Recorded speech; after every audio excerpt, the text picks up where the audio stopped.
which brings me to Graniteville Swamp and the BJs. I studied Graniteville Swamp in 1995. I did a bird census, and I knew this place. I have lots of photographs of how beautiful it was. Back then, it was a harbor estuary program priority acquisition site. This is a national program that exists in New York City, one of 31 urban sites around the country that was trying to figure since the early 1990s, how do we have this compatible thing? A first-class, world-class port and an ecosystem that functions. So it was born back in the 1990s. It had a whole series of steps the federal government put in place for what you had to do to line things up with planning documents of how you would save all these important urban ecological habitats. So it was on the list back then, and it's on the list now, but no one ever found the money to buy it. Never found the money. Back then, it performed the important service of groundwater recharge. What's groundwater recharge? That's not a wetland. That's the land that's available to absorb water into the ground on a rainfall, percolates into the ground, and eventually moves laterally to a wetland. We tend to build on those things because we call that buildable land because it's not wet. Although Graniteville Swamp actually is a combination of both. It's both a groundwater recharge area and then a wetland, and then a tidal wetland to boot. So it's freshwater upland recharge to freshwater pools, ephemeral pools, which are temporary wetlands that spring up during the year that support amphibians, mostly amphibians. So you get a lot of tadpoles and things like that in those wetlands, and then the water eventually makes its way out to the tidal parts, to the salt water. So we have that, we still have that. So it did all of these are functions that it performed. Now, some bad things, bad news here. There was limited development around it back then, but now there's extensive new development. There was an extensive understory, a lower canopy of plants, like as tall as me, not just the trees, gone. Why? Deer, paintball. Deer and paintball, and people wanting to utilize, like kids wanting to utilize the swamp. Basically didn't understand they were trampling this like really super valuable habitat that had 10 different species of ferns and wildflowers that you cannot believe existed there. The deer ate most of it out. They came in 1994. I was there for the first deer to come back to Staten Island. I reported it to the Staten Island Arts and Sciences Museum. Nobody could believe it. Now they're standing at the bus stops with their Metro card hanging out. There was limited development, now there's extensive new. There was limited invasive species, the vines I talked about. Oh boy, now we've got some vine cover coming in. Trampling leads to vine cover. Disturbance leads to vine. There was abandoned cars, still have those. There were garbage, refuse. Now there's lots of garbage. There's no deer, now there's deer. There was birding and hiking. There's a lot of paintball going on out there. There were no homeless encampments back then. Now there's some guys living out there. Times are rough. Okay, so the place is not the same place it used to be. On one single day, if you're not a birder, you won't get the excitement, but on one single day, 21 species of migrating warblers. That doesn't mean anything to anybody, maybe not, but in birders' terms, this is insane.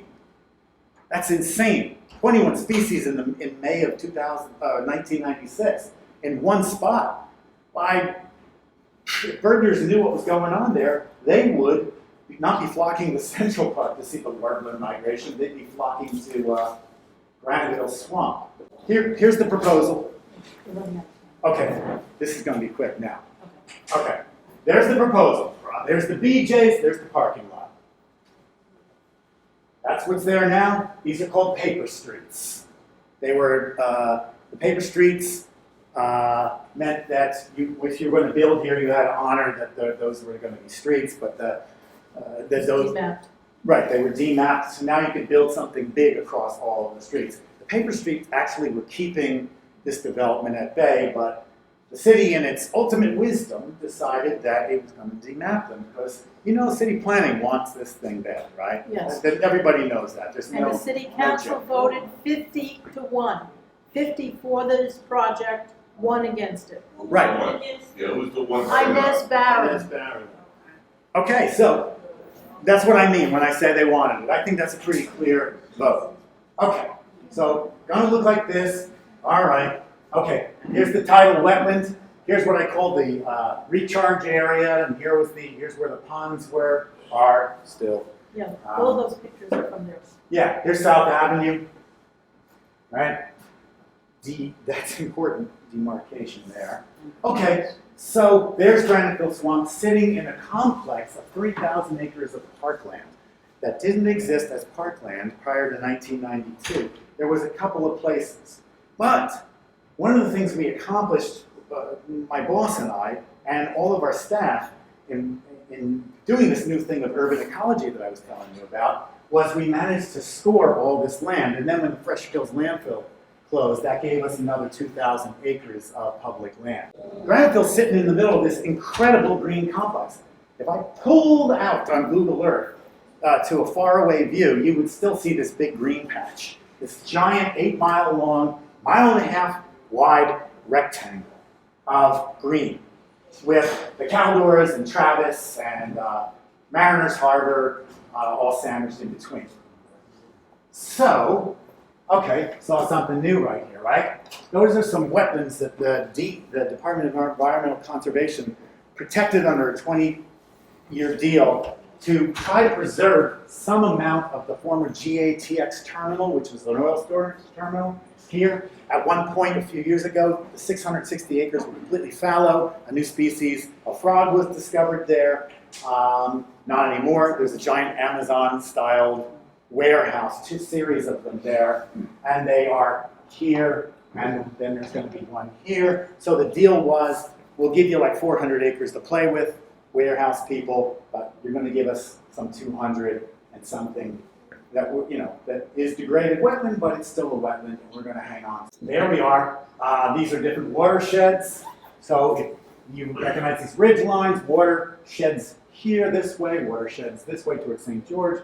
Water from Fresh Kills and Richmond, old Richmond town, all sheds to the Arthur Kill this way, and all the water from the northwest corner of Staten Island, all sheds to Old Place Creek and the Sawmill Marsh there.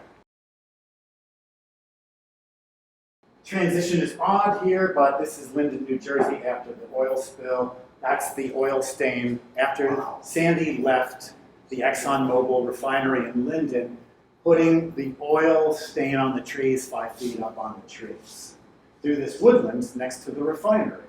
Because I respond to oil spills as part of my job, and here's Staten Island, here's Linden. I just want to point something out about the North Shore here that was observed at the refinery. So there are no gauges, there are no tidal gauges in this whole area. So NOAA and U.S.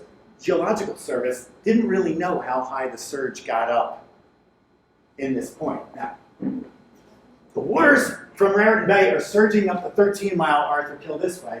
The waters from Hurricane Sandy are surging around the Kill Van Call over here. What's going to happen here? Did everyone know the number 14 feet above sea level was the average rise that we all call, right? Well, in order for those oil stains to get up on those trees right there, and according to the terminal safety manager at the now Conoco Bayway facility, in order for that to have all happened, the waters here at Elizabeth and the North Shore of Staten Island had to rise to 18 feet, not 14.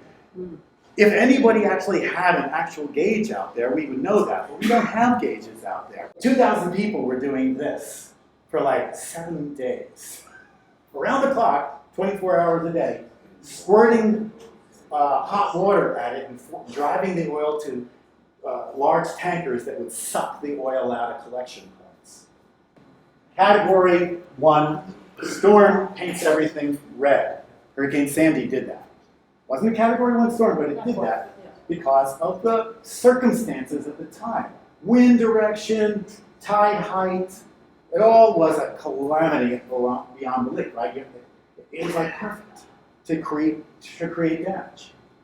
All it needed was a little rainfall, and it would have been like crazy. Can you imagine a storm like this that had a half inch of rain, now having 11 inches of rain, plus what happened? 20 inches down south right now. Yeah, but imagine a surge from the ocean doing this while rain is falling 10, 11, 12 inches on the land. That did not happen here. Can you imagine those two things together? Category 4. Sea land overland surges from hurricanes, or slush model. We're very clever about acronyms. This is the worst case scenario under category 4, green. Okay, look how far inland. It's just, it's a little bit more. There's your neighborhood over there at Graniteville where you live. It's underwater in a category 4 storm. The water on Sandy stopped at South Avenue, and there's a good reason for that. You had 1.5 miles of wetland between you and the surge. So even though 18 feet of water popped up at the Exxon Bay refinery right here, people were not dumping out their soggy mattresses in most of the North Shore of Staten Island. While the South Shore was bailing themselves out, this entire huge wetland complex was a buffer between, and this is what used to be here at Oakwood Beach. It was the buffer. This is why you don't build below Island Boulevard. This was the buffer. It's gone. People are there. It's not the presence of wetlands that saves people. It's the absence of people. It's that simple, and I think I'm segueing into your talk. So, the city knows this. They've adopted the slosh model. They know. They know. They knew. They know. So that is political, these are political ramifications, and the politicians have, Look, yeah. how are you going to stop? Here's the Graniteville Swamp. You have beautiful woodland, contiguous with all this other wetland here. Why, city planning? No, but the city knew about this years ago because they developed all the evacuation signs, and then all the insurance companies dropped the people. Remember Allstate? They were noted. They were the first insurance company that dropped people. Whoever had Allstate, they dropped the people and told them, oh, if you live here, there. They knew that this was going to be a disaster. Insurance And companies always are the first to know. Continuing on, saying that I have actually counted the number of individual living units that would be impacted in this area. Why this area only? Because that's the watershed. This is the boundary of the watershed of the Old Place Creek system. It ends somewhere up in here, we can't be sure. I drew the line at the point where the elevation is highest, where there's a crown right here, and the land goes down this way, and the land goes towards this way. So anyway, this is a sub-watershed. This creek handles all the rain that falls in this area. Graniteville is a big part of that. That's 40 acres. That's a part of an entire sub-watershed. This is the science lesson, by the way. That is about 1,200 acres, right? All the rain that drops within that boundary gets to that creek or something like it, eventually. It's called the Old Place Creek, and it's what comes up into the Graniteville Swamp and kind of ends here, but actually it goes underground here. It's under the neighborhood. Yeah. Here's the creek. Here it is, Old Place Creek. Sort of disappears here at South Avenue. Not really. It's piped. It's culverted. This is a low-lying neighborhood. They built in a low-lying neighborhood. The BJ's, a low-lying area of forest next to this tidal marsh. All that Spartina grass I was telling you about. Also another grass called Phragmites. That's in here. That's tidal. The tide comes up every day 5 feet. Right there. 1.5 miles inland. That's some of the plant understory at Graniteville that still exists. Some of the plants that are still there. But mostly, you say, well, it's pretty barren under there where you used to not be able to see through there. That's just that's the place. This is actually a wetland half of the year, right? These places fill up with water in the spring, and they provide habitat for amphibians. And then we have that garbage, and we've got the vines, and all of that good stuff, and I'm gonna, okay.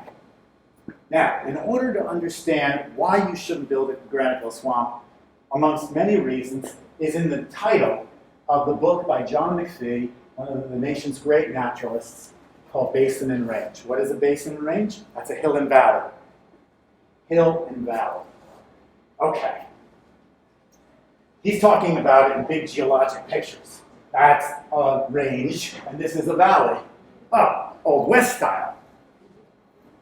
And if you were the unfortunate victim of the 2016 storm in West Virginia, you know all about hills and valleys because you live in extreme hill and valley country. And when you have an extreme rain, that tiny little valley really fills up, and it's cause for possible devastation. But if you live in a modest environment of hills and valley, there's still consequences to your actions when you build things. This is a cross-section across the island. Anybody know what that is? That's a cross-section of Toad Hill right there. Here's the Arctic Hill, and here's all those wetlands over there on the North Shore that I was talking about. Flat as a board, right? And here you are, all the way over to Oakwood Beach in that area, flat again. In the middle, giant hill. Rain falls down on Staten Island and goes these directions. Hills and valleys, basins and ranges.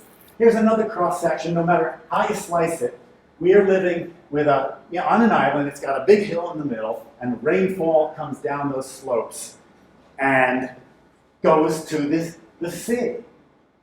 If you draw the cross-section in different places, now you start to see the real topography of the island, right? It actually is a bunch of hills and valleys, and water is collecting in these different spots. This is where the water goes, off of those hills. Okay, well, here's 1,200 acres, and it's got hills and valleys, but they're modest, right? But they make a big difference on what you can do. Here is a high point up here off of, right here. That's where the road crosses. That's the highest point in this area, otherwise pretty flat. Look at, here's where the sea can go, or did, and here's the Graniteville Swamp over here, and here's the neighborhood over here, right? So you got a little bit of topography in the park, right? And water gets captured in those ponds in there. All right, so right now it's all low-lying with a modest amount of hill. Okay, there's another cross-section going the other way. See, Sandy filled up that valley in 2012.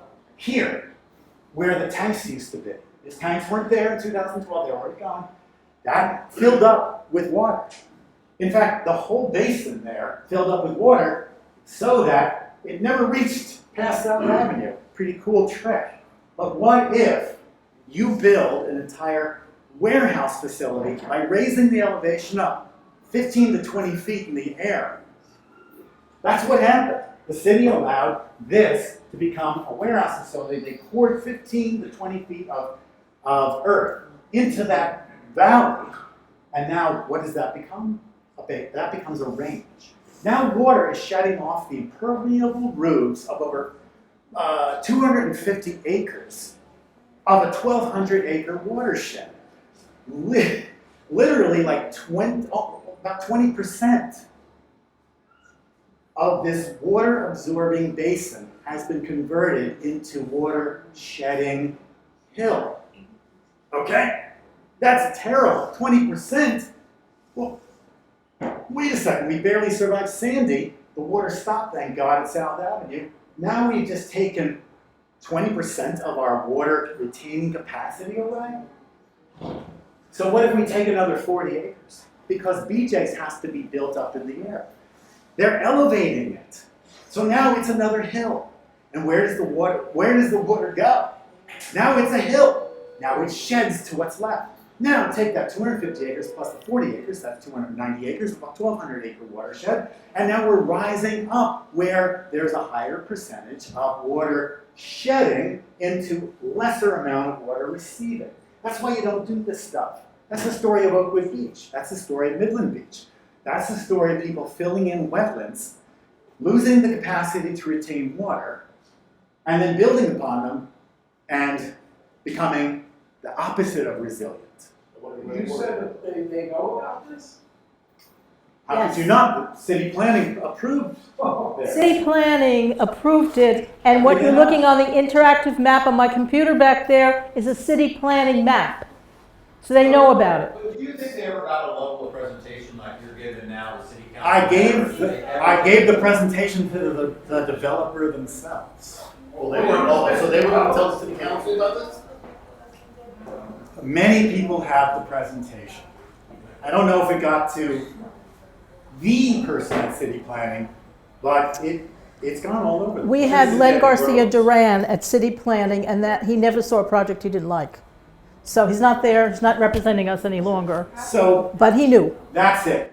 That's kind of where the story ends. This is now warehouses. This will become warehouses. This may become a shopping center, and this becomes more vulnerable by the fact that we are now in the wetlands. Diverting the water. We're diverting the water, and there's no place for it to go. There's less place for it to go. And if this happens with BJ's, could we end up like Linton with oil in our living rooms? Well, not necessarily Next oil. one? Not necessarily oil, although the gas station at that low elevation at some point could be flooded. But that's why they are building the land up, because they know they can't build it at the current elevation because they know what I know. They know the same thing I know. So they have to fill it up with earth before they can build it. Now it's going to be a giant platform. When you go into the parking lot, you're going to go up a rise. If you were to go there now, you'd step off the sidewalk and right into the marsh. But when the parking lot's there, you'll be like up the hill. Your car will have to go like up a ramp. Is to there get- a logic to this? I mean, Is there a logic to it? That's all about how. Yeah, it's Well, no. Well, here's the area that's excluded from development. You can do only so much to make that a little bit better at accepting water. I'm hoping to be involved in something like that at some point, if we find the money to do it. Right, basically to make that more useful towards accepting floodwaters so that it doesn't get back here. So that's probably one of the few things I can do. They don't own all of this. That's the warehouse people, whatever their name is. This marshland through here, this tidal creek and the marshland around it, we have been, as a collaborative, been buying this land up to try to prevent things like this happening. That's why I said we bought up or transferred to the Parks Department over 1,000 acres. After 1992, when we saw what happened in the nor'easter, this could have been golf courses and condos. All of it. There were so many interested parties in turning these wetlands into something else. By virtue of my agency buying up all these lands, we spared that from happening. So when you ask what's been happening in climate change, think back to what I told you about the Marshall Islands in 1989 and the impact that had on me and all the things I just told you I have been doing ever since. This didn't have to be the good thing we have now. It can be a better thing than it is, but we just have to keep fighting to safeguard it, because there's always somebody in the development community in Staten Island says, oh, come on, environmentalists, don't be stingy. Give us half. Give us half of what you have. Be a fair player, but every generation of developers says, give me half. Give me the half. Come on, don't be stingy. And you know what happens when you have something over and over, multiple generations? You get this little tiny square, and I swear to you, when it's this big, and the last salt marsh is no bigger than my thumb, someone will come and say, come on, be fair, give us half. That's my presentation. Thank you.